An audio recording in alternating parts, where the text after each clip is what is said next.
Assalamualaikum warahmatullahi wabarakatuh.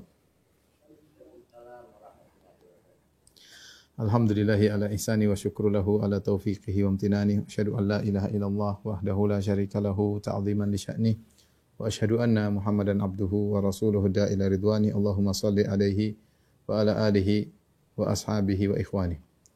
Para hadirin dan hadirat, para dokter yang dirahmati oleh Allah Subhanahu wa taala.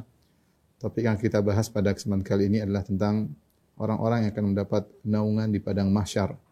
Suatu padang yang Allah siapkan ya untuk mengumpulkan seluruh manusia. Qul innal awwalina wal akhirina lamajmu'una ila miqati yaumin ma'lum.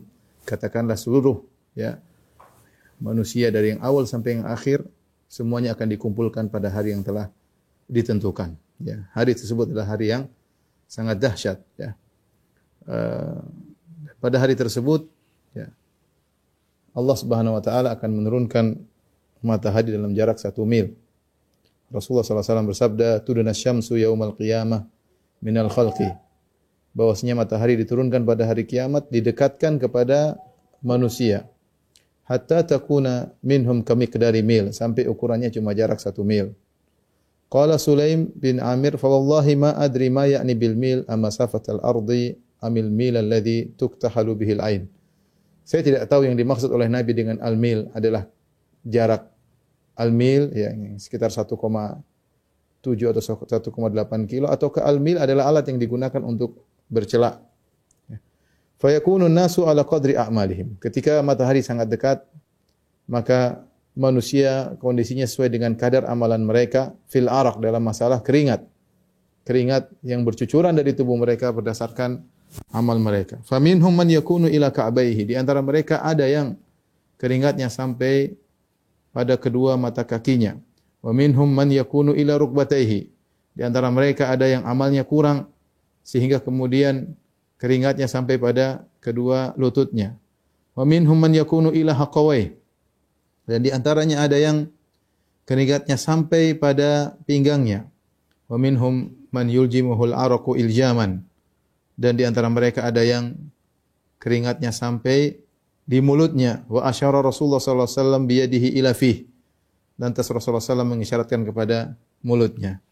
Maka semakin seorang amalannya semakin sedikit, maka kondisi dia bersama keringat semakin parah, semakin menenggelamkan dia. Disebutkan oleh sebagian ulama bahwasanya kondisi manusia sangat padat. Panas dari atas matahari yang begitu dekat dan sesaknya manusia dikumpulkan pada hari tersebut. Sampai sebagian ulama mengatakan manusia tidak punya tempat kecuali tempat berdirinya pada hari tersebut. Hari tersebut disebut juga dengan Yaumul Qiyamah, hari kebangkitan. Di antara tafsiran Yaumul Qiyamah yaitu manusia ya akan berdiri dan tidak ada yang duduk. Tidak ada yang berbaring. Semuanya berdiri. Yauma yaqumun nasu li rabbil alamin. Hari di mana manusia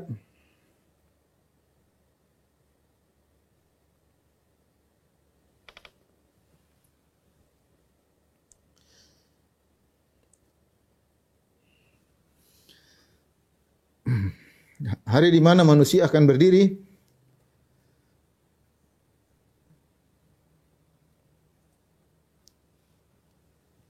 menanti kedatangan Allah Subhanahu wa taala untuk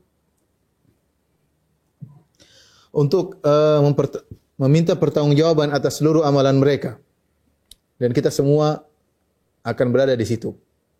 Kita semua akan berada di situ. Saya dan para dokter sekalian, para hadirin, para hadirat, semuanya akan ada pada hari tersebut. Ikhwan dan akhwat yang dirahmati Allah Subhanahu wa taala, ada orang-orang berbahagia pada hari tersebut. Di saat manusia dalam kondisi sangat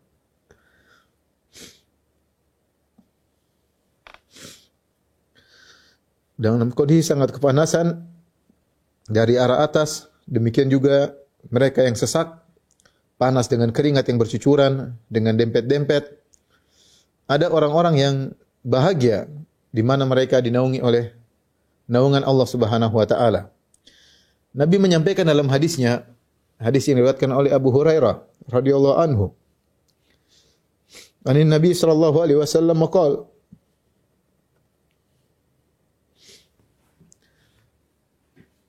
Nabi sallallahu alaihi wasallam bersabda, "Sab'atun yudhilluhumullah." 7 golongan yang Allah naungi pada hari di mana tidak ada naungan kecuali naungan Allah Subhanahu wa taala. 7 golongan tersebut al-imamu al-adil. Yang pertama adalah imam yang adil. Yang kedua syabun nasya'a fi ibadatillah. Anak muda yang tumbuh dalam ketaatan kepada Allah. Wa rajulun qalbuhu mu'allaqun fil masajid. Dan seorang yang hatinya rindu untuk ke masjid. Wa rajulani tahabba fillah ijtama alaihi. 2 orang saling mencintai karena Allah Subhanahu wa taala.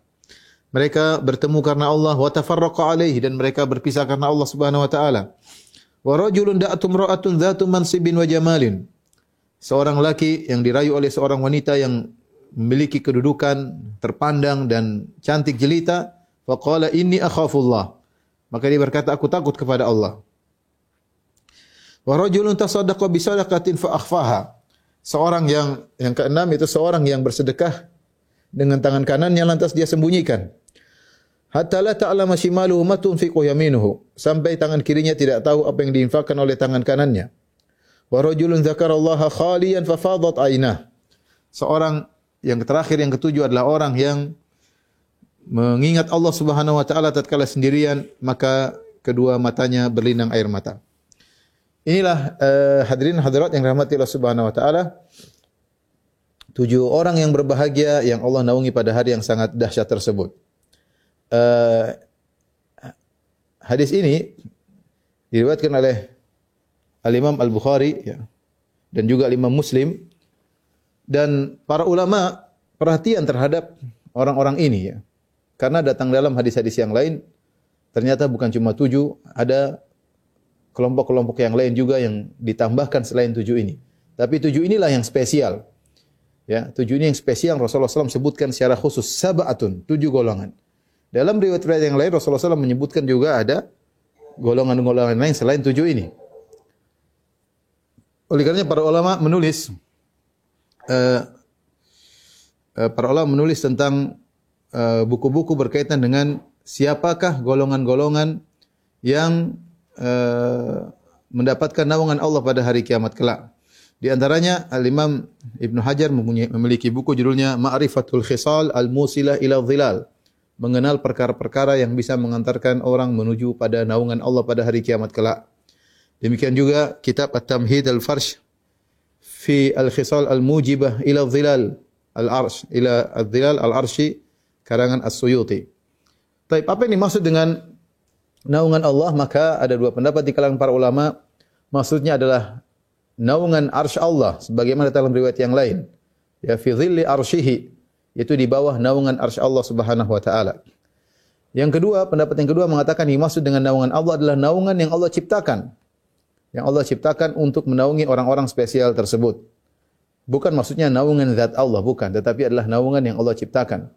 Ya, dan ini adalah naungan yang spesial ya, yang melindungi orang-orang yang spesial tersebut pada hari yang sangat dahsyat. Kita akan jelaskan 7 golongan yang dinaungi oleh Allah, orang-orang yang berbahagia pada hari kiamat tersebut. Yang pertama adalah al-imamul adil. Imam yang adil ya. Dan ini adalah orang yang pertama yang Nabi SAW sebutkan di antara 7 golongan tersebut. Dan dia adalah orang yang paling spesial. Bahkan sebagian ulama mengatakan dialah yang terbaik di antara 7 golongan tersebut. Ya, dia yang terbaik di antara 7 golongan tersebut. Kenapa bisa demikian? Karena imam yang adil memiliki pahala yang sangat besar. Ketika dia adil, maka yang merasakan keadilannya banyak orang. Kita bayangkan bagaimana jika seorang kepala negara bersikap adil, mengeluarkan aturan-aturan atau undang-undang yang adil, maka banyak rakyat yang akan merasakan kebahagiaan dari keputusan-keputusannya. Demikian juga raja misalnya. Ya. Dan juga berlaku pada pimpinan-pimpinan yang di bawahnya. Contohnya seorang gubernur misalnya, atau seorang bupati, atau wali kota, atau bahkan para ulama mengatakan yang wilayahnya kecil, ya, kekuasaannya kecil, seperti mungkin camat, mungkin lurah, ya, bahkan Pak RT mungkin, ya. Intinya semakin dia memiliki wilayah yang luas dan dia semakin adil, maka dia adalah orang yang paling berbahagia pada hari tersebut. Karenanya Syekhul Islam Ibnu Taimiyah rahimahullah berkata, "Fa idza ijtahada ar-ra'i fi islahi dinihim wa dunyahum bihasabil imkan kana min afdali ahli zamanihi wa kana min afdalil mujahidin fi sabilillah." Jika seorang penguasa bersungguh-sungguh berijtihad untuk memperbaiki agama masyarakat, memperbaiki agama masyarakat, wa dunyahum, dan juga memperbaiki dunia mereka. Jadi dia bersungguh-sungguh bagaimana rakyat ini agamanya baik dan bagaimana ekonomi mereka baik, dunia mereka juga baik. Bihasabil imkan, semaksimal dia yang mungkin bisa dia lakukan, tidak harus berhasil. Yang penting dia berusaha dengan semaksimal mungkin. Yang Allah berikan dia kemampuan untuk melakukan demikian, ya, semaksimal mungkin. Bihasabil imkan kana min afdali ahli zamanihi, maka adalah orang terbaik di zamannya. Orang terbaik di zamannya. Wa kana min afdhalil mujahidin, dan dia adalah mujahid terbaik di zamannya. Fi sabilillah, di jalan Allah Subhanahu wa taala. Ini pernyataan yang indah dari Syekhul Islam Ibnu Taimiyah rahimahullahu taala. Ya. Karenanya kita tahu Rasulullah SAW bersabda, ya, ahabbul a'mal ila Allah. Sebelumnya Rasulullah SAW bersabda, khairukum anfa'ukum linnas. Sebaik-baik kalian adalah yang terbaik bagi yang paling bermanfaat bagi orang lain. Sebaik-baik kalian adalah yang paling bermanfaat bagi orang lain. Wa ahabbul a'mali ila Allah sururun tudkhiluhu ala qalbil muslim. Dan amalan yang paling dicintai oleh Allah Subhanahu wa taala adalah amalan yang rasa kebahagiaan yang kau masukkan dalam hati seorang muslim. Dan terlalu banyak dalam Al-Qur'an Allah memuji orang-orang berbuat ihsan. Wallahu yuhibbul muhsinin. Allah mencintai orang-orang berbuat ihsan. Ketika Nabi SAW menyebutkan tentang ciri-ciri surga, kata Allah Subhanahu wa taala, ya, wasari'u ila maghfiratin min rabbikum wa jannatin arduha samawati wal ardu iddat lil muttaqin alladzina yunfiquna fis sarra'i wad dharra'i wal kadhiminal ghaidha wal 'afina 'anil nas wallahu yuhibbul muhsinin. Kata Allah Subhanahu wa taala, dan bersegeralah kalian menuju pada ampunan Allah dan kepada surga Allah yang luasnya seluas langit dan bumi, yang Allah siapkan bagi orang yang bertakwa, itu orang yang berinfak dalam kondisi lapang, mereka berinfak, dalam kondisi sulit juga mereka berinfak. Wal kadhiminal ghaidh, orang-orang yang meredam kemarahan. Wal 'afina 'anil nas, yang memaafkan orang-orang menzaliminya.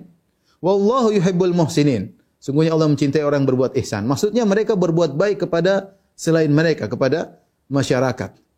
Ini padahal ruang lingkup mereka cuma sedikit, hanya berbuat baik mungkin ke sedikit orang, tapi Allah memuji mereka. Mungkin dia hanya memaafkan beberapa orang yang menzaliminya, Allah sudah memuji orang-orang ini. Bahkan Allah menyatakan mereka penghuni surga. Bagaimana lagi dengan seorang pemimpin yang adil, yang dia berbuat baik kepada mungkin jutaan manusia, dengan kepemimpinannya, dengan perjuangannya, dengan jihadnya, ya, maka dia adalah afdhalul mujahidin fi sabilillah. Kata Ibnu Taimiyah, adalah orang yang mujahid terbaik di zamannya di jalan Allah Subhanahu wa taala.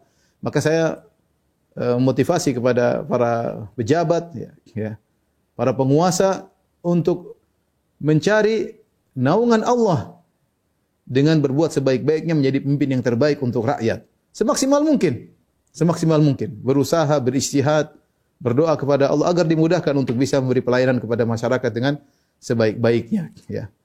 Oleh karenanya, ketika seorang, justru sebaliknya, seorang penguasa yang berbuat zalim kepada masyarakat, maka dia akan binasa pada hari kiamat kelak.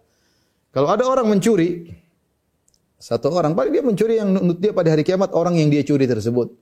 Ya. Kalau dia mukul orang, mungkin mukul 3 orang, 5 orang itu akan menuntut dia pada hari kiamat. Perkaranya sepele, dia berhadapan dengan 5 orang, itu pun sudah berat. Bagaimana kalau dia menzalimi sampai ratusan ribu orang? Bagaimana kalau dia menzalimi jutaan orang?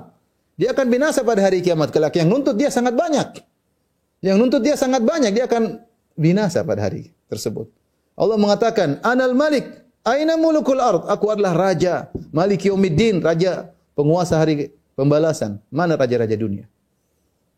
Kalau mereka berbuat zalim, mereka akan binasa. Tapi kalau mereka adil, mereka adalah orang yang terbaik. Ya. Bahkan 7 golongan. Yang terbaik adalah golongan yang pertama ini, imam yang adil. Tadi sudah kita sebutkan, Al-Hafidz Ibnu Hajar rahimahullah dalam Fathul Bari menyebutkan bahwasanya cakupan kepemimpinan tidak harus raja atau penguasa. Terkadang dalam cakupan kecil masing-masing berjuang dengan kekuasaan yang dia miliki, wilayah yang dia kuasai. Makanya mencakup juga gubernur, bupati, wali kota, lurah dan selanjutnya. Rasulullah SAW bersabda, Innal muqsitina indallahi ala manabir min nur. Sungguhnya orang yang berbuat adil di sisi Allah pada hari kiamat akan berada di atas mimbar-mimbar yang terbuat dari cahaya. Kemudian Rasulullah SAW menjelaskan siapa mereka orang-orang adil ini yang akan dimuliakan di atas mimbar-mimbar yang Allah buat dari cahaya. Mereka dimuliakan, dilihat oleh orang, dijadikan tersohor oleh Allah Subhanahu wa taala pada hari kiamat. Alladzina ya'diluna fi hukmihim, yaitu orang-orang yang adil dalam keputusan-keputusan mereka. Wa ahlihim, berbuat adil kepada keluarga mereka, wa mawulu, dan berbuat adil kepada perkara yang mereka apa saja yang ada di bawah urusan mereka. Jadi ini golongan pertama yang dimuliakan oleh Allah, dinaungi oleh Allah pada hari kiamat. Di saat orang-orang dalam kondisi sedang kepanasan, di bawah terik yang sangat panas, maka dia dalam kondisi tentram, teduh, karena berada di bawah naungan spesial, bukan naungan sembarangan, naungan Allah Subhanahu wa taala. Yang naungan yang Allah ciptakan untuk menjadikan dia teduh pada hari tersebut. Golongan yang kedua yang mulia pada hari tersebut yang juga dinaungi oleh Allah Subhanahu wa taala, syabun nasya'a bi ibadatillah. Yaitu pemuda yang tumbuh dalam beribadah kepada Allah Subhanahu wa taala. Dipilih kata pemuda karena berat bagi seorang pemuda untuk bisa istiqamah, untuk bisa taat kepada Allah. Ya, zaman dahulu sulit, apalagi zaman sekarang. Yang kita tahu bahwasanya sekarang zaman di mana semua maksiat mudah diakses. Kalau zaman dahulu orang bersendirian dalam kamar, maka dia akan selamat. Dia akan selamat. Asal dia tidak keluar rumah, dia selamat. Tapi zaman sekarang, ya, dia dalam rumah dia bisa melakukan justru lebih parah daripada kalau dia di luar rumah. Tatkala dia bersendirian, selama gadget masih ada di tangannya, ya, maka dia bisa berfantasi, dia bisa berkelana kemana saja yang dia kehendaki. Oleh karenanya jika ada seorang pemuda yang ternyata di zaman yang penuh fitnah seperti ini, kemudian dia bertakwa kepada Allah Subhanahu wa taala, ya, yang harusnya wajar jika dia berhura-hura, jika dia berfoya-foya sebagaimana pemuda-pemuda yang lainnya. Wajar, namanya masih muda, masih remaja, saatnya bersenang-senang, saatnya berjalan-jalan sana kemari, ya. Biasa anak muda. Tapi ternyata dia memilih jalan yang lain. Dia memilih bertakwa kepada Allah Subhanahu wa taala, dia meninggalkan, ya, kenikmatan-kenikmatan dunia untuk bertakwa kepada Allah. Banyak hal yang mungkin bisa dia kerjakan tapi dia tinggalkan, sehingga dia rajin ke masjid, sehingga dia rajin baca Al-Qur'an, sehingga dia rajin ikut pengajian, sehingga dia fokus berbakti kepada orang tuanya. Maka ini adalah seorang yang istimewa, ya, pemuda yang istimewa. Makanya Allah sebutkan dalam Al-Qur'an sekelompok pemuda contohnya seperti Ashabul Kahfi. Ashabul Kahfi yang jumlahnya 7 orang, ya. Kata Allah Subhanahu wa taala, "Innahum fityatun amanu." Mereka adalah anak pemuda, adalah 7 orang pemuda yang beriman, ya. Fityah kata Allah Subhanahu wa taala, anak muda. Bayangkan mereka hidup di suatu zaman yang seluruh negeri dalam kondisi kufur kepada Allah. Seluruhnya. Cuma mereka bertujuh. Dan mereka disebut dalam sejarah adalah anak-anak pejabat. Mereka anak-anak penguasa. Sehingga mereka harus menanggalkan kemewahan yang biasa mereka pakai demi untuk mentauhidkan Allah Subhanahu wa taala. Karena mereka ditekan, akhirnya Allah mengatakan fa'wu ilal kahfi. Pergilah kalian ke goa untuk sembunyi, meninggalkan segala kemewahan dunia, ya, karena mereka akan ditangkap, akan dibunuh. Mereka kabur. Mereka anak muda. Anak muda. Oleh karenanya ketika Al-Imam Ibnu Katsir rahimahullah mengomentari ayat ini, beliau menyebutkan bahwasanya ketika Nabi sallallahu alaihi wasallam berdakwah, yang banyak beriman adalah anak muda. Makanya Allah juga sebutkan tentang kisah Nabi Yusuf alaihissalam yang digoda oleh Zulaikha dan dia masih muda. Dan dia masih muda, yang di mana syahwatnya bergelora, yang di mana lagi rasa keingintahuannya besar. Namanya anak muda, ingin mencoba. Justru Nabi Yusuf alaihissalam di saat masih muda tersebut digoda oleh wanita sangat cantik Zulaikha dan dia bisa selamat. Ya. Oleh karenanya kalau ada anak muda di zaman sekarang kemudian taat kepada Allah, menundukkan pandangan, ya, tidak asal sembarang berbicara dengan wanita, berbakti kepada orang tua, saya bilang dia adalah wali di antara wali-wali Allah Subhanahu wa taala. Wali di antara wali-wali Allah Subhanahu wa taala, ya. Inilah kelompok yang berbahagia, yang dia di masa mudanya seperti ini, bertakwa kepada Allah Subhanahu wa taala, tidak sebagaimana pemuda yang biasanya yang berhura-hura, yang menghabiskan waktu berjalan sana kemari tanpa ada manfaat dan faedah.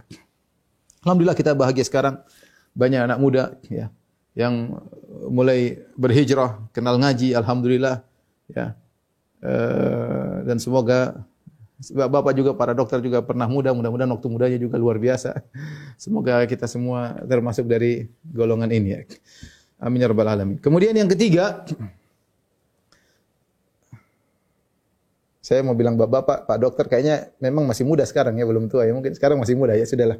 Waktu lebih muda dulu ya. Nanti saya bilang sekarang yang dulu masih muda kayaknya sekarang sudah tua ya. Enggak, Pak dokter juga masih muda meskipun lebih muda saya ya.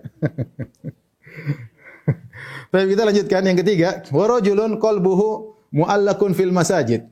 Yaitu seorang yang hatinya rindu ke masjid. Mu'allak, hatinya kayaknya tergantung di masjid. Meskipun jasadnya pergi kemana-mana, seakan-akan jantungnya dia simpan di masjid. Seakan-akan jantungnya di masjid. Dia rindu, selalu ingin ke masjid. Kalau bukan karena ada kewajiban-kewajiban yang lain, dia akan terus ke masjid. Tapi kita tahu manusia diciptakan ya, makhluk sosial dan punya interaksi, punya tanggung jawab yang banyak. Maka harus keluar mencari nafkah, mungkin keluar untuk ilmu, mungkin harus banyak pekerjaan, mungkin harus berbakti kepada orang tua. Tetapi meskipun dia kemana kemari, kesana kemari, hatinya tergantung di masjid. Ini yang dimaksud dengan rajulun qalbuhu mu'allaqun bil masajid. Dan ini menunjukkan bahwasanya Islam tidak mengajarkan seorang di masjid melulu, tidak. Ya, dia beraktivitas, silakan keluar. Makanya Allah Subhanahu wa taala mengatakan rijalun la tulhihim tijaratun wala bai'un an dzikrillah wa iqamis salati wa ita'iz zakah. Allah memuji dalam surat An-Nur tentang sekelompok orang, kata Allah rijalun la tulhihim tijarah, yaitu orang-orang yang mereka berdagang, mereka berinteraksi, tetapi perdagangan tersebut dan interaksi tersebut, transaksi tersebut tidak membuat mereka lalai untuk salat. Inilah orang yang hebat. Allah tidak sedang berbicara orang di masjid melulu, tidak. Tapi yang mereka bekerja, tapi mereka tidak lalai untuk bisa beribadah kepada Allah Subhanahu wa taala. Ini maksud dari hadis ini, seorang yang rindu ke masjid. Sehingga kalau dia melangkahkan kaki ke masjid, bukan karena malas, bukan karena terpaksa, bukan karena, aduh, ini masjid wajib, kalau enggak saya berdosa. Enggak, tapi dia memang ringan, kakinya ringan, langkah menuju ke masjid. Dia pergi ke masjid dengan berseri-seri hatinya. Bukan terpaksa. Aduh, seandainya hujan dia senang banget, hujan, wah enggak ke masjid, alhamdulillah, hujan senang. Ya, karena ada uzur tidak ke masjid. Bukan seperti itu, tapi dia memang rindu ke masjid. Ya, ingin ke masjid, hatinya selalu ingin ke masjid. Ya, kita bisa menilai diri kita. Kalau selama ini hati kita memang rindu ke masjid, solat kayaknya kurang sreg, kecuali ini bicara yang laki-laki, tentang laki-laki. Kalau solat rasanya kurang sreg kalau tidak di masjid, maka mudah-mudahan termasuk dari golongan ini. Ya. Baik, yang keempat, para dokter yang hati Allah Subhanahu wa taala, rajulani tahabba fillah ijtama alaihi wa tafarraqa alaihi. Dua orang yang saling mencintai karena Allah. Mereka bertemu karena Allah dan mereka berpisah karena Allah. Sebagian ulama mengatakan saling mencintai karena Allah, berpisah karena Allah. Ini amalan yang paling termudah di antara 7 amalan tersebut. Ya. Imam yang adil tidak gampang, super sulit. Ya. Kemudian anak muda, kemudian taat kepada Allah bukan gampang, sulit, godaan banyak. Yang berikutnya hati selalu rindu ke masjid juga tidak mudah. Banyak perkara dunia yang buat kita kalau bisa enggak usah ke masjid. Betapa banyak orang lagi transaksi kemudian ada azan, dia merasa azan mengganggu dia. Dia lagi rapat, dia merasa azan mengganggu dia merasa terganggu. Ya. Kalau bisa dia jamak salat, dia jamak salat. Dia merasa terganggu ya. Tidak gampang. Kemudian yang kelima, seorang lelaki digoda oleh perempuan cantik jelita, kemudian kaya raya, kemudian dia bilang saya takut kepada Allah, lebih sulit lagi. Yang keenam, seorang yang bersedekah kemudian dia sembunyikan amalan solehnya sampai orang-orang tidak ada yang tahu. Yang ketujuh adalah orang yang bersendirian kemudian menangis karena Allah Subhanahu wa taala. Ini semua amalan sulit yang paling mudah ini kata sebagian ulama. Di antara rahmat Allah, Allah menjadikan salah satu amalan yang mudah dilakukan, tetapi termasuk dari orang yang dinaungi oleh Allah Subhanahu wa taala. Siapa? 2 orang saling mencintai karena Allah, bertemu karena Allah, berpisah karena Allah Subhanahu wa taala. Yaitu dia, dan ini mudah. Ketemu kawan, kita berteman dengan dia, bukan karena dia pejabat, bukan karena dia orang kaya, tidak, tapi kita sama-sama ngaji. Sama-sama ngaji, sama-sama mikirin dakwah, ya, sama-sama nyambung bicara masalah agama, sama-sama risau tentang bagaimana Islam, bagaimana perkembangan Islam di tanah air, ya, bagaimana bisa mencerdaskan umat Islam, ya, bagaimana bisa ya memikirkan bagaimana ya akhirat, sama-sama berorientasinya adalah akhirat. Ini teman-teman seperti ini. Ya, kalau kita dapatkan, pegang erat-erat. Tidak mudah kita mencari persahabatan karena Allah Subhanahu wa taala. Kalau persahabatan karena dunia banyak. Persahabatan karena sama-sama hobi banyak. Sama-sama hobi bola jadi sahabat. Ya, sama-sama suka yang menonton bioskop ya, sama suka ke diskotik ada sahabatnya banyak. Ya. Sahabat karena sama-sama profesi juga banyak. Sama-sama petani, sama-sama pekebun, sama-sama peternak, misalnya sama-sama dokter, sama-sama pedagang ya, bisa gitu. Tapi yang Rasulullah bicarakan bukan ini. Rasulullah yang bicara adalah persahabatan karena Allah Subhanahu wa taala. Persahabatan karena dunia adalah hal yang wajar. Yang para sahabat dahulu mereka sudah mengenal sebelum datang Muhammad sallallahu alaihi wasallam. Mereka yang bersahabat karena sama-sama tinggal satu kota, karena sama-sama satu kabilah, karena sama-sama tinggal di Madinah misalnya, sama-sama pedagang mereka bersahabat. Tapi tiba-tiba datang Muhammad sallallahu alaihi wasallam mengajarkan suatu persahabatan yang baru, persahabatan karena Allah. Ini yang mereka baru dengar, ada persahabatan karena Allah Subhanahu wa taala. Ciri-cirinya dia bersahabat bukan karena dunia. Nah, persahabatan yang karena Allah ini, ya, jika terjadi permasalahan, tidak mudah retak, tidak mudah berpisah. Dia tahu bahwasanya temannya tidaklah sempurna, sebagaimana dirinya tidak sempurna. Ya, kalau dia bersahabat karena Allah, dia tahu bahwasanya konsekuensi persahabatan dia maafkan saudaranya. Tidak sebagaimana relasi yang terjadi banyak, terutama ibu-ibu, ya, tadinya dekat begitu bertengkar, kemudian ya, seperti dua mata magnet yang tidak kutub mata tidak pernah ketemu. Ya. Kadang malah marah-marahan, kadang tadinya padahal jalan bareng-bareng tiba-tiba bertengkar. Ini menunjukkan persahabatan mereka bukan karena Allah Subhanahu wa taala, persahabatan karena duniawi, karena syahwat, karena sekedar kelezatan berteman. Yang dimaksudkan dalam hadis ini adalah orang yang berteman bersahabat karena Allah Subhanahu wa taala, orientasi sama-sama akhirat. Berbicara sama akhirat, dunia ya ada masing-masing punya urusan dunia, tapi mereka bersahabat karena memikirkan akhirat. Contoh Abu Bakar dan Umar radhiyallahu anhuma mengalami perdebatan dalam beberapa kali kejadian, ya. Sampai pernah Umar mengangkat suara, Abu Bakar angkat suara. Tapi apakah mereka kemudian ribut setelah itu? Tidak. Mereka saling memaafkan, mereka dekat karena mereka tahu persahabatan karena Allah berkonsekuensi untuk saling memaafkan. Kemudian mereka juga berpisah karena Allah Subhanahu wa taala. Apa maksudnya berpisah karena Allah? Ada beberapa pendapat. Ada yang mengatakan berpisah karena Allah yaitu pertama mereka bertemu karena Allah dalam majelis mereka, dan ketika mereka berpisah dari majelis masih dalam kondisi saling mencintai karena Allah. Jadi mereka berpisah masih saling mencintai karena Allah. Ini tafsiran pertama. Tafsiran kedua, mereka terus bersahabat sampai mereka meninggal dunia, ya, dan mereka tidak terpisah kecuali salah satu meninggal dunia dalam kondisi saling mencintai karena Allah. Persahabatan yang langgeng sampai meninggal. Yang ketiga, berpisah karena Allah dengan tafsiran satunya ternyata mulai menyimpang, ya, punya pemikiran yang menyimpang atau menyuruh kepada kemaksiatan, maka dia harus berpisah. Tidak bisa kita lanjutkan lagi persahabatan kita karena engkau melakukan kemungkaran, dan saya tidak mungkin bersahabat dengan orang yang selalu melakukan kemungkaran. Maka dia berpisah karena Allah Subhanahu wa taala. Ini salah satu tafsiran. Tafsiran yang berikutnya, yang keempat, maksudnya berpisah karena Allah itu masing-masing harus punya ibadah tersendiri. Dia ketemu, bersahabat, bercengkerama, asyik kita ngobrol sama kawan. Tapi ada saatnya saya harus pulang. Kalau kita ngobrol terus, kapan kau baca Quran, kapan saya baca Quran. Kapan kau salat malam, kapan saya salat malam. Ya. Kapan kau bisa berbakti sama orang tua kalau kita ngobrol terus. Ini juga peringatan kepada kawan-kawan bersahabat, jangan berlebihan. Ketemu ngobrol tiap hari. Ya. Kapan kita mau punya ibadah sendiri dengan Allah, antara hablum minallah, punya hubungan dengan Allah dengan hubungan yang baik. Kita bersahabat karena Allah, ada waktunya, ada aturannya. Banyak kewajiban yang harus kita kerjakan, banyak hak yang harus kita tunaikan.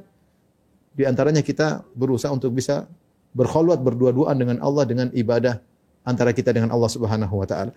Tapi yang kelima, rajulun da'atu imra'atun dzatu mansibin wa jamalin faqala inni akhafullah. Orang yang dinaungi oleh Allah Subhanahu wa taala, seorang lelaki yang dirayu oleh seorang wanita. Dan wanita ini bukan sembarang wanita, bukan wanita murahan, ini wanita dzatu mansibin wa jamalin, terpandang, kaya raya. Dia memiliki kedudukan. Apakah dengan hartanya, apakah dengan harkatnya, ya. Wa jamal, dan kemudian cantik jelita. Wanita mana yang dicari oleh lelaki? Cantik dan kaya raya. Betapa banyak lelaki terfitnah, tergoda dengan wanita yang kaya raya meskipun enggak cantik. Enggak cantik enggak apa-apa, yang penting kaya raya. di servis sana sini, di traktir sana sini, orang banyak yang berguguran. Ya. Demikian juga, betapa banyak lelaki terfitnah dengan wanita meskipun miskin tapi cantik. Enggak ada urusan mau miskin, super miskin tapi cantik jelita terfitnah. Bagaimana lagi dengan wanita yang menggabungkan keduanya, sudah cantik jelita dan kaya raya.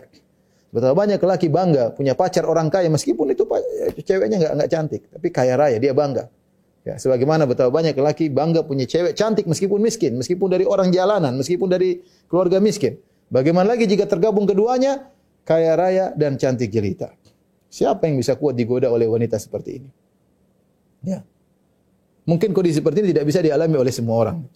Mungkin kita tidak pernah digoda wanita seperti ini. Mungkin digoda sama wanita setengah cantik, setengah kaya. Tapi kalau cantik, kaya raya yang godain kita, ngapain dia godain kita? Mungkin dia godain lebih baik daripada kita ya. Tapi saya bicara tentang kondisi seorang pemuda yang luar biasa ya. Seorang lelaki lah, bukan muda. Seorang lelaki digoda wanita yang seperti ini, cantik dan kaya raya. Diajak untuk melakukan kemaksiatan. Dengan tegarnya dia berkata, "Inni akhafullah." Aku takut kepada Allah Subhanahu wa taala. Aku takut kepada Allah Subhanahu wa taala. Ada yang mengatakan dia ucapkan dalam dirinya, dia ingatkan dirinya, saya takut kepada Allah. Ada yang mengatakan dia ucapkan kepada wanita tersebut, "Inni akhafullah." Saya takut kepada Allah agar wanita tersebut menjadi jera dan tidak lagi menggodanya. Tidak lagi menggodanya. Ya, sebagian orang subhanallah diganggu oleh perempuan lewat WhatsApp-nya, lewat Facebook-nya, ya. Sudah tergoda, disimpan-simpan fotonya, di murojaah tiap malam, ya Allah. Saya bilang ada sebagian orang, "Ustaz ini gimana? Udah hapus." Saya bilang, "Kamu hapus gimana itu? Enggak boleh itu. Tidak halal untuk ya. Dan kita tahu bahwasanya fitnah paling besar bagi lelaki adalah fitnah wanita. Kata Nabi sallallahu alaihi wasallam, "Ma taraktu ba'di fitnatan adhara 'ala rijal minan nisa." Aku tidak pernah meninggalkan fitnah setelahku yang lebih berbahaya bagi para lelaki seperti fitnah wanita. Contohnya tentang ini seperti Nabi Yusuf alaihissalam ya, yang meninggalkan Zulaikha karena takut kepada Allah Subhanahu, bahkan dia kabur. Yusuf kabur dari lokasi. Maka seorang jangan pernah pede, jangan merasa saya imannya kuat, digoda wanita enggak apa-apa, mungkin sekarang enggak apa-apa, besok enggak apa-apa, lusa mungkin tergoda. Kita enggak tahu kapan titik iman kita aja lagi turun. Maka seorang kalau mulai digoda dengan wanita, mumpung imannya lagi kuat, dia segera memutuskan segala sarana yang bisa mendekatkan dia dengan hubungan yang haram tersebut. Jangan coba-coba ya. Jangan coba-coba, banyak kejadian. Ya, kalau sudah fitnah wanita tidak ada mau sudah ngaji, mau ustaz, bukan ustaz, semuanya bisa tergoda. Semuanya bisa tergoda ya. Karena itulah fitnah lelaki. Itulah fitnah lelaki. Fitnah yang paling berbahaya bagi lelaki, fitnah wanita. Maka jangan coba-coba kita membuka jalur-jalur yang haram dengan wanita yang tidak halal bagi kita. Taib yang berikutnya yang keenam. Kata Nabi sallallahu alaihi wasallam, "Rajulun tasaddaqa bi yamini fa akhfaha hatta la ta'lama shimalu man tunfiqu yaminuhu." Seorang bersedekah dengan tangan kanannya. Kemudian dia sembunyikan sampai tangan kirinya tidak tahu apa yang disedekahkan oleh tangan kanannya. Ini adalah ibarat yang Rasulullah bikin sangat indah. Rasulullah mengatakan tangan kanan, tangan kiri. Kita tahu kedua tangan ini saling dekat dan teman dekat. Kita nyetir dua tangan, naik sepeda dua tangan, angkat barang dua tangan. Ya. Semua kegiatan tangan kanan selalu didampingi oleh tangan kiri. Rata-rata seperti itu. Sehingga apa yang dilakukan oleh tangan kanan, tangan kiri selalu tahu. Karena teman sejoli. Dekat. Dan dia adalah bagian dari seorang manusia. Ini bagian tubuhnya sendiri. Namun Nabi menjelaskan tentang bagaimana orang ini benar-benar menyembunyikan amal solehnya. Sampai-sampai bagian tubuhnya tidak tahu apa yang dilakukan oleh bagian tubuh yang lain. Ini pendekatan yang luar biasa dari Nabi SAW. Ya. Bagaimana teman sejolinya yang sangat dekat tidak tahu apa yang dilakukan oleh tangan kanannya. Menunjukkan dia menyembunyikan dengan luar biasa. Dengan berusaha untuk menyembunyikan. Itu kebiasaan para ulama dahulu. Para salafus saleh. Mereka berjuang, bersusah payah untuk menyembunyikan amal soleh mereka. Kalau kita baca kisah-kisah mereka luar biasa. Ya. Mereka berusaha payah untuk menyembunyikan amal soleh mereka. Mereka tidak merasa bahwasanya mereka pasti ikhlas. Mereka tidak pede dengan keimanan mereka. Mau menampakkan amal soleh mereka, saya ikhlas, tenang saja. Tidak, mereka tidak demikian. Kita bicara tentang para salaf, ya, para ulama dahulu. Ya, di antara mereka yang ketika berperang di jalan Allah Subhanahu wa taala, dia tutup wajahnya, tidak mau kelihatan. Akhirnya ada yang tahu ketika tertiup angin, orang, oh ternyata si fulan. Ketahuan. Ya. Dia di antara mereka seperti siapa? Ali Zainal Abidin, Ali bin Husain, ya, bin Ali bin Abi Thalib, Zainal Abidin. yang dia malam hari selalu mengangkat gandum untuk diberikan kepada fakir miskin. Bahkan dia tidak suruh budaknya. Dia angkat sendiri. Dia ingin punya ibadah yang tidak ada yang tahu kecuali Allah Subhanahu wa taala. Dia angkat sendiri. Dia letakkan di depan pintu orang-orang miskin. Sampai akhirnya ketahuannya bagaimana? Ketika dia meninggal, tidak ada lagi yang ngantar. Ternyata dilihat badannya ada bekas hitam, ternyata dia yang sering angkat sendirian. Bagaimana usaha dia untuk menyembunyikan amal soleh sampai kalau dia mau perintahkan budak bisa kamu taruh bagi-bagi jam 3 malam ya, tapi dia tidak mau. Dia ingin menyembunyikan amal soleh dia ya. Dan kalau kita baca luar biasa. Ada sebagian salaf yang dia puasa ya, tidak, bahkan istrinya pun tidak tahu. Bahkan istrinya pun tidak tahu. Kalau pagi-pagi dia minta dibawakan makanan, istrinya pikir dia mau makan pagi. Breakfast. Kemudian dia pergi, ternyata dia kasih fakir miskin. Ketika dia pulang, dia minta makan malam. Istrinya kira makan malam, ternyata makan berbuka. Dan itu dijalani bertahun-tahun, istrinya tidak tahu. Artinya bagaimana dia berusaha menyembuhkan amal solehnya. Kalau Anda ingin dinaungi oleh Allah Subhanahu wa taala pada hari kiamat, usahakan punya amal soleh yang Anda sembunyikan. Kata Nabi sallallahu alaihi wasallam, "Man istata'a minkum an yakuna lahu khabi'un min amalin salih falyaf'al." Barang siapa di antara kalian yang mampu untuk memiliki amal tersembunyi, maka lakukanlah. Latih diri kita bahagia kalau enggak ada yang tahu kecuali Allah. Mulailah kita latih satu persatu. Kita bukan bicara yang khayalan. Ya. Semua kita manusiawi, suka dipuji. Semua kita manusiawi, ingin amal kita semua orang tahu. Kalau bisa kita share semua amal soleh kita. Berbakti sama orang tua kita share. Berbuat baik sama istri kita share. Ya. Bersedekah kita share. Umroh share. Haji share. Semuanya kita share. Kalau bisa semua itu manusiawi. Maka Anda harus melawan hawa nafsu Anda yang ingin pamer dengan amal soleh Anda lakukan. Latih satu persatu. Latihan. Mulailah berbuat amal soleh. Coba ini saya mau diam, saya mau sembunyikan, enggak ada yang boleh tahu. Latih. Kemudian latihlah untuk bahagia ketika Anda bilang, "Ya Allah, hanya Engkau yang tahu ya Allah. Hanya Engkau yang tahu, tidak ada yang tahu ya Allah, hanya Engkau yang tahu. Jadikanlah ini penyelamatku pada hari kiamat kelak. Jadikanlah ini sebagai sebab aku dinaungi oleh Engkau pada naunganmu pada hari kiamat kelak." Latih. Kalau Anda enggak berlatih enggak bisa, harus latihan. Para salaf dulu mereka berusaha. Sementara yang bikin fitnah sekarang adalah medsos. Orang share semua amal soleh dia. Coba kita tanyakan pada diri kita, amal soleh mana kita yang kita lakukan yang orang lain tidak tahu? Coba.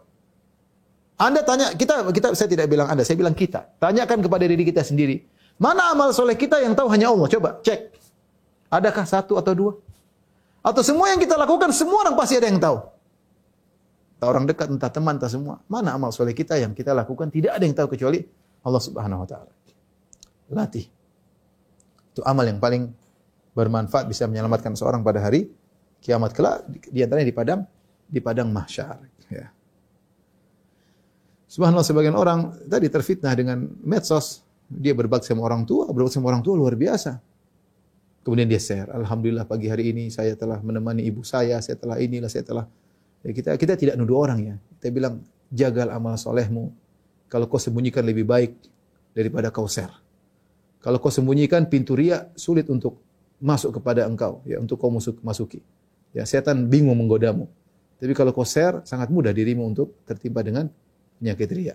Sebagian orang dia dipuji oleh orang lain, dia share pujiannya orang dalam di statusnya. Lihat, si fulan puji saya, ini pejabat puji saya, dia share di statusnya. Ya, buat apa? Maksudnya agar orang-orang tahu kau orang hebat dipuji sama pejabat. Jadi latih diri untuk tidak beramal saleh kecuali yang tahu hanya Allah Subhanahu wa taala. Ikhwan, apakah tidak boleh menampakkan amal saleh? Boleh. Yang penting ikhlas kepada Allah Subhanahu wa taala, ya, tetapi yang disembunyikan lebih baik. Yang disembunyikan lebih baik, lebih selamat daripada penyakit riya. Taib, yang terakhir. Kata Nabi sallallahu alaihi wasallam, "Rajulun dzakarallaha khaliyan fafadat ainah." Seorang tatkala dia bersendirian. Khalian, dia sendirian. Dia bukan menangis di depan banyak orang. Tapi tatkala dia sendiri bersendirian, mungkin dia salat malam, mungkin dia salat duha, mungkin dia di pojokan baca Quran sendiri, ya. Mungkin dia lagi, ya, intinya dia sendiri, dia menangis. Kata Ibnu Hajar rahimahullahu taala, tidak mesti dia sendiri, tapi bisa jadi di depan banyak orang tapi dia seakan-akan sendirian. Sebenarnya mungkin kita mesti ada sebagian orang lagi umroh, lagi haji, dia di pojokan Masjidil Haram, enggak ada yang kenal dia baca menangis, dia nikmati, ya. Dia menangis bukan karena orang di sekitarnya, bukan. Dia menangis karena Allah Subhanahu wa taala. Ya. Karena pintu nangis bisa juga membuka pintu-pintu riya. Ya. Sebagian orang bahkan membuat-buat seakan-akan dia menangis ya. Waliyadzubillah. Intinya, ikhwan dan akhwat yang dirahmati Allah Subhanahu wa taala, ini menunjukkan keikhlasan tersendiri, menunjukkan ketulusan hatinya ketika dia bersendirian, dia ingat keagungan Allah Subhanahu wa taala, ya, maka dia pun menangis bahkan dengan tangisan yang sangat banyak sampai air matanya berderai sampai jatuh ke tanah. Di sini Rasulullah menggunakan kata wa rajulun dzakarallaha khalian fafadat aynah. Seorang mengingat Allah tatkala dia sedang bersendirian, fafadat aynah, sampai matanya mengalir. Padahal yang kita tahu yang mengalir bukan mata tapi air mata. Ini menunjukkan air mata yang keluar sangat banyak ketika dia bersendirian. Ya. Bahkan dalam sebagian riwayat disebutkan, ya, sampai air matanya menetes ke tanah, ya. Dan tadi kata Ibnu Hajar rahimahullah, kalau orang sudah terbiasa seperti ini, bahkan di depan banyak orang, dia tidak peduli dengan mereka, yang dia pedulikan adalah Allah Subhanahu wa taala. Seorang mungkin sedang di pesawat, mungkin sedang di bandara, mungkin sedang di bis, ya. Dia mengingat Allah, dia sendiri, dia menangis, dia tidak peduli dengan orang, ya. Dia juga termasuk dalam hadis ini, ya. Artinya dia bisa mengkondisikan hatinya, dia menangis bukan karena orang, tapi menangis karena Allah Subhanahu wa taala, karena takutnya kepada Allah atau karena rindunya kepada Allah. Ditafsirkan dua, karena takut kepada Allah atau karena rindu kepada Allah Subhanahu wa taala.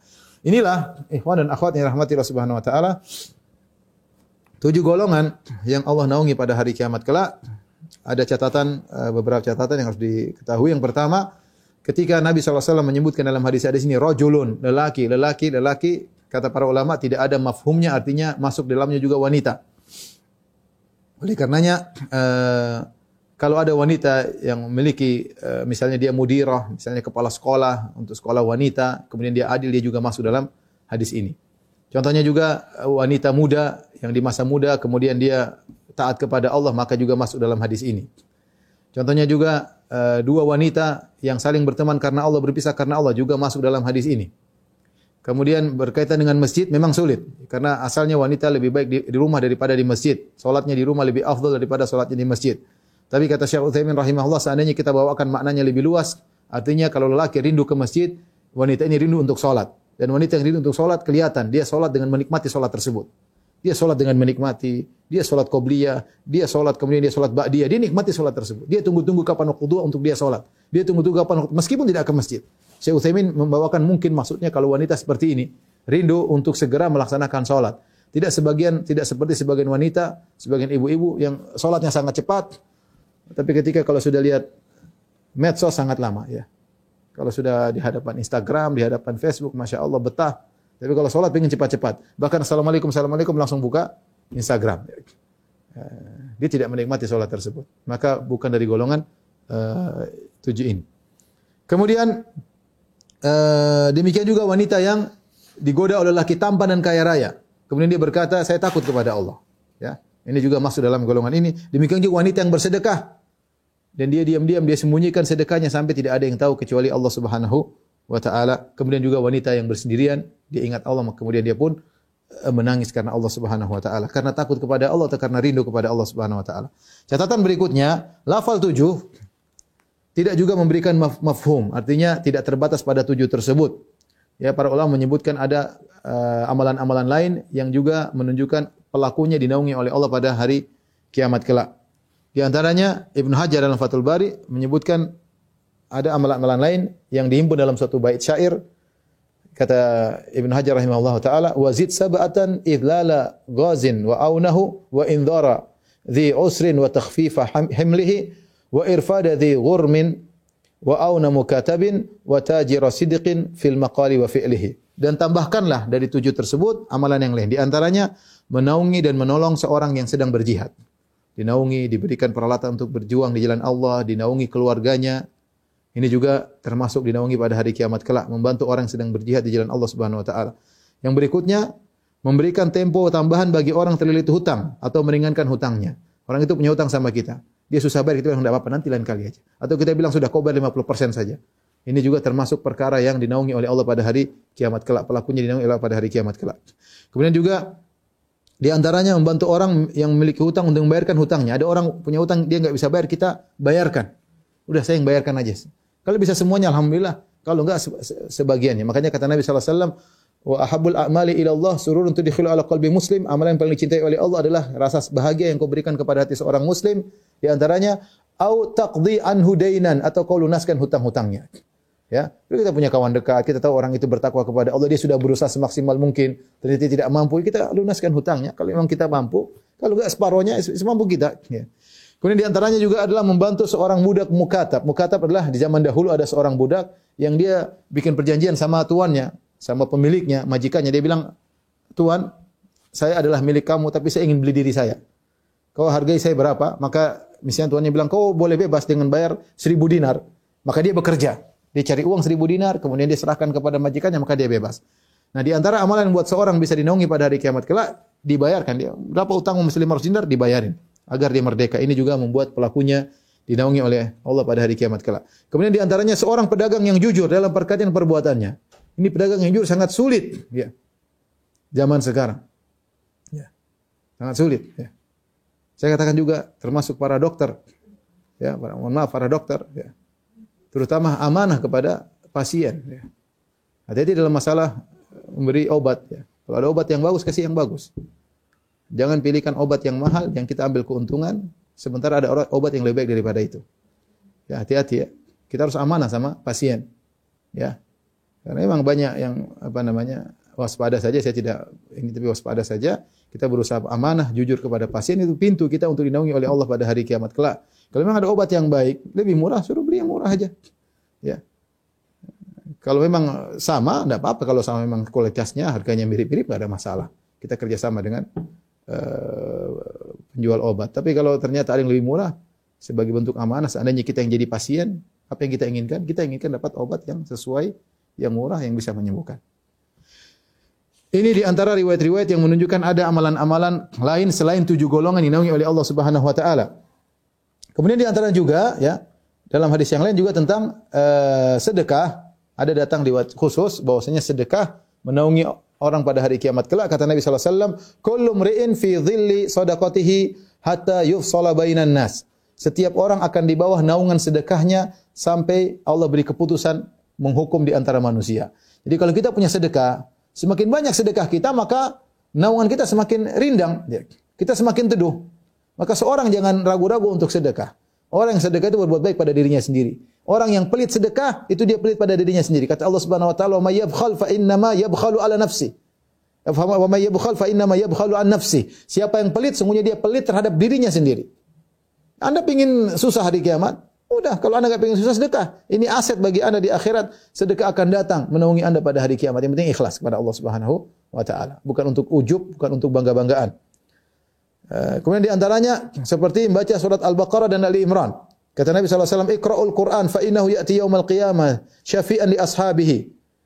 Bacalah Al-Qur'an, sungguhnya Al-Qur'an akan datang pada hari kiamat memberi syafaat bagi pembacanya. Iqra'u Zahrawain, Al-Baqarah wa surat Ali Imran. Bacalah dua surat Zahrawain, yaitu surat Al-Baqarah, surat Al-Imran. Fa innahuma ta'tiyani yaumal qiyamati ka'annahuma ghamamatan aw ka'annahuma ghayayatan aw ka'annahuma firqani min tayrin sawaf tuhajjani an ashabiha.